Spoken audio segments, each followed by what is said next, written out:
வணக்கமாக கல்யாணம் சரியில்லை. அனாமிகா விஜயை வீட்டுக்கு கூட்டிகிட்டு வராங்க. ஆர்த்தி எடுக்கிறது மகாலட்சுமி ஐஸ்வர்யா எடுக்கக்கூடாதுன்னுட்டு விஜயோட அம்மாவும் அனாமிகாவோட அம்மாவும் சொல்கிறாங்க.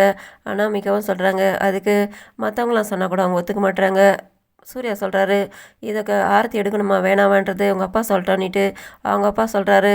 இப்போது மகாலட்சுமியும் ஐஸ்வர்யாவும் ஆர்த்தி எடுக்கணும். அவங்க ஆர்த்தி எடுத்தா நான் இங்கே இருக்கிற இல்லாட்டி நான் வீட்டுக்கு கிளம்புறேன்ட்டு அவர் சொல்கிறாரு. அதை கேட்டு சரி பாண்டி இவங்க ஒத்துக்கிறாங்க. அதுக்கப்புறமா மகாலட்சுமி ஐஸ்வர்யா வந்துட்டு ஆர்த்தி எடுத்துகிட்டு உள்ளே கிளம்புறாங்க. உள்ளே வந்துட்டு உட்காடுறாங்க. அவங்களுக்கு பால் பழம் கொடுக்குறாங்க.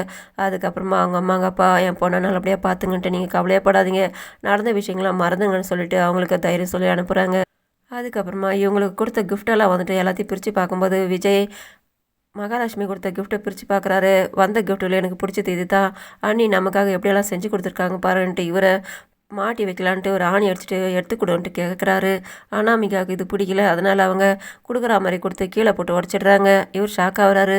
கை தவறி விட்டுட்டங்க, என்ன மன்னிச்சிருங்க மன்னிச்சிருங்கன்னுட்டு தங்கமயில் எப்படி சொல்லி நடிக்க நாடகம் பண்ணுறாங்களோ அதே மாதிரி இவங்க சொல்கிறாங்க. சரி பரவாயில்ல, அது பிரேம் போட்டு மாட்டிடலாம், அது வரலாம், அது யாருக்கும் தெரியாதுன்ட்டு இந்த ஃபோட்டோ இங்கே இருக்கக்கூடாது, இந்த மகாலட்சுமியோட அதிகாரம் அந்த வீட்டில் நடக்கக்கூடாது, அதை நான் வழி பண்ணுறேன்ட்டு இவங்க மறைச்சிக்கிட்டு நிற்கிறாங்க. அதுக்கப்புறமா எல்லோரும் வந்து உட்காந்துக்கிட்டு இருக்காங்க. அப்போ தாத்தா சொல்கிறாரு, இவங்களோட ராசி பிரகாரம் இன்றைக்கி இவங்களுக்கு ஃபஸ்ட் நைட்டு வைக்கக்கூடாதுன்ட்டு. அப்போது ஐஸ்வர்யா சொல்கிறாங்க, அப்போ நம்ம எல்லோரும் ஒரே இடத்துல போய் படுத்துத்தவங்களாம் ஆள்லேன்ட்டு சொல்லும்போது இதை பார்த்து எரிச்சலாகுது சித்ராவுக்கு. அதுக்கப்புறமா மகாலட்சுமி வந்துட்டு நடந்த விஷயங்கள் எல்லாத்தையுமே நினச்சி வருத்தப்படுறாங்க. அந்த இடத்துல சூர்யா வராரு. நடந்த விஷயங்கள்லாம் நினச்சி குழம்பாத, உன் மேலே எதுவும் தப்பு இருக்காதுன்னு எனக்கு நல்லாவே தெரியும், மற்றவங்களுக்கு தெரியும், ஆனால் காலம் போக போக எல்லாம் சரியாக போயிடும், கவலைப்படாதன்ட்டு எல்லாத்தையும் நீங்களும் வந்து பார்த்துக்கிட்டு இருக்கீங்களே.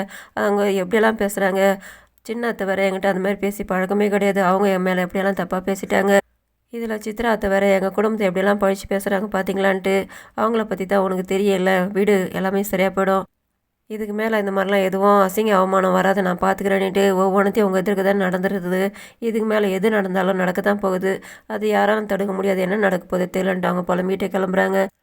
அதுக்கப்புறம் எல்லோரும் வந்து ஹாலில் உட்காந்துக்கிட்டு இருக்காங்க. மகாலட்சுமி எல்லாருக்குமே பாயசம் எடுத்து வந்து கொடுக்குறாங்க. அதில் சிலர் வாங்கிக்கிறாங்க, சிலர் வாங்க மாட்டுறாங்க. அனாமிகா பாயசத்தை எடுத்து டேபிள் மேலே வச்சிடுறாங்க.